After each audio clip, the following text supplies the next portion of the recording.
Jamie Lee Curtis is more than a Hollywood legacy.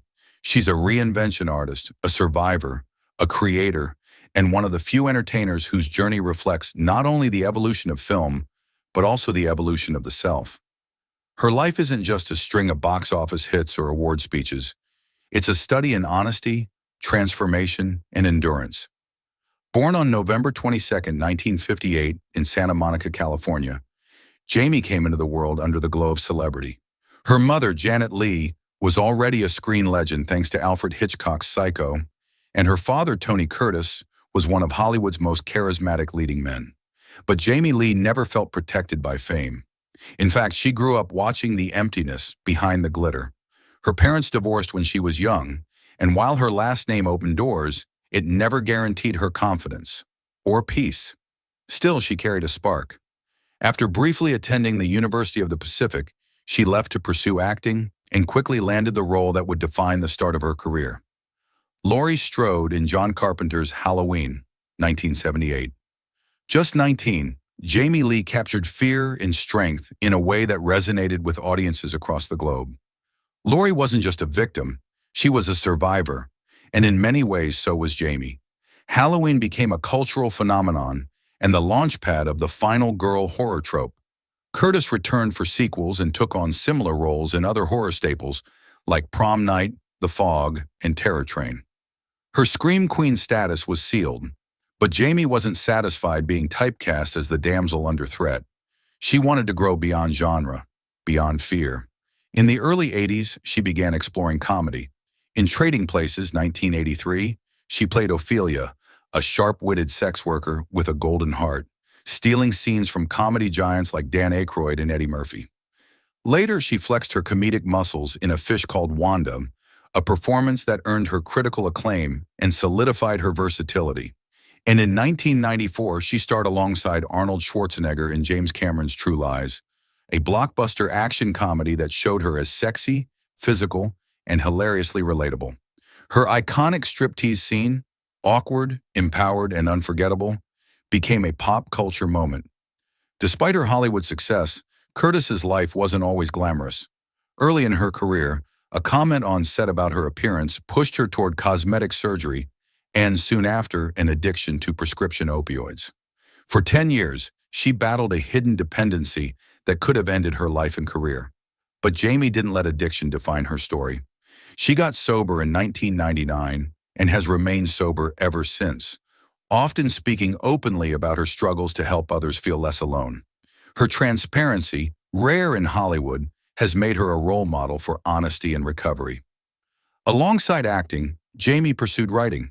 She authored numerous best-selling children's books, including Today I Feel Silly and Tell Me Again About the Night I Was Born. Her stories, often about emotion, family, and identity, reflected the same heart she brought to her performances. She also patented a design for a one-handed diaper wipe dispenser, a practical invention that addressed real parental needs. Curtis wasn't chasing attention.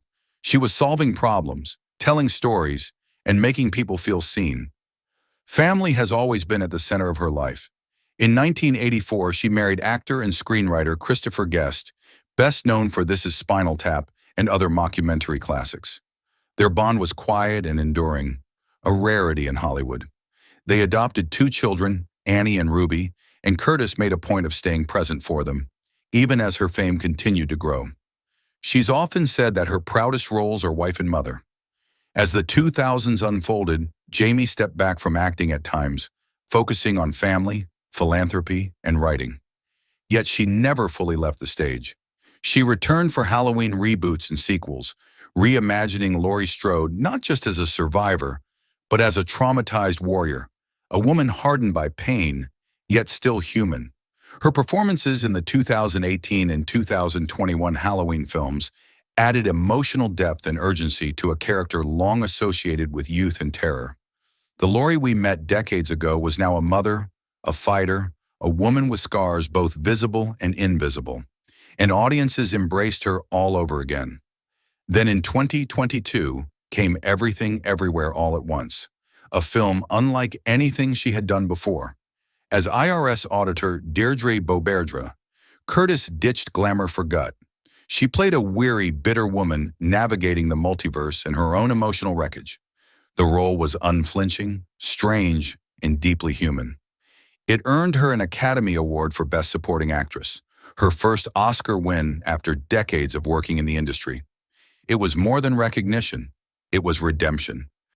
Curtis accepted the award with humility, dedicating it to everybody who has ever supported a genre film, honoring her horror roots and fans who stood by her through every twist of her journey.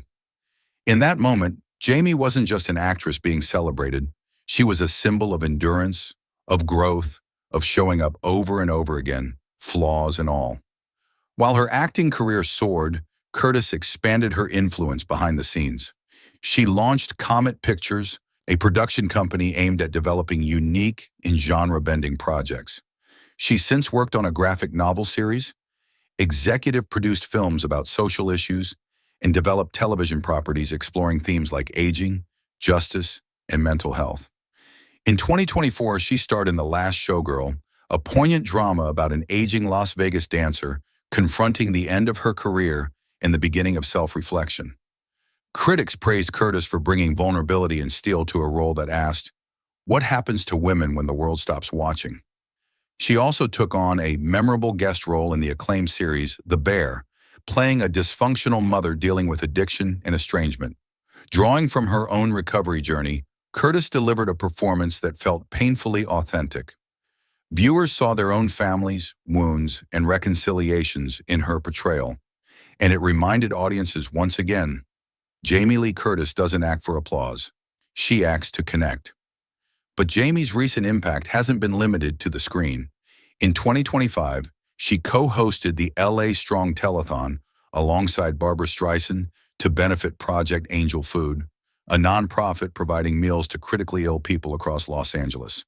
The telethon raised over $722,000 in one night. Curtis walked through the organization's kitchens, shared stories of those impacted by its mission, and encouraged viewers to give. For Jamie, this wasn't a celebrity appearance. It was a cause close to her heart. She also made headlines earlier in the year for pledging $1 million to support families affected by the devastating California wildfires. Having witnessed the destruction in her own neighborhood, Jamie spoke emotionally about the trauma of losing homes, memories, and safety. Though her comparison of Pacific Palisades to war zones sparked controversy, she stood by her intent to make people understand the severity of the situation and encourage urgent aid. Throughout it all, Curtis continues to be a powerful advocate for self-love and aging with grace. She has spoken out against the pressures of cosmetic surgery, stating that it robbed her of her natural appearance and did nothing for her self-worth.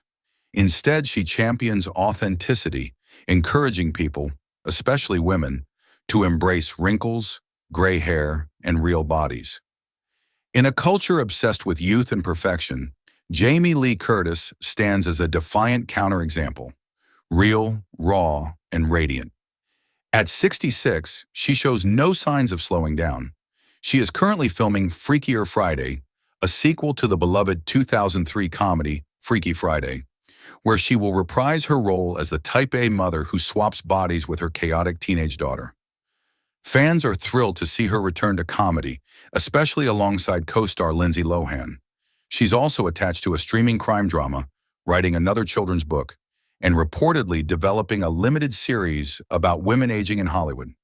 She continues to mentor young actors and donate to causes ranging from children's hospitals to mental health initiatives.